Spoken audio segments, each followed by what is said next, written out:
Let's go, everyone! Today we're unboxing another product for acne. I'm not gonna even try to pronounce this properly, but we'll show you the packaging and unboxing.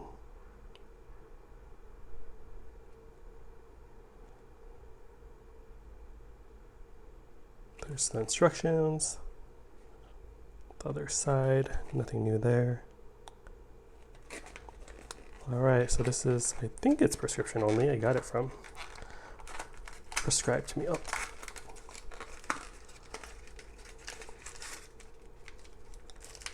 But I have used this in the past before. It's like a kind of like a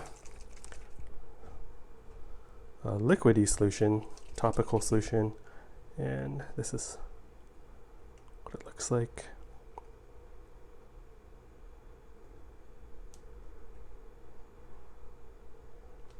And what you do is you put on this cap, and then it's kind of like a dabber. Last time I remember, it was like a little soft top that absorbed the solution, and then you kind of dab it onto your skin after you clean your face at night.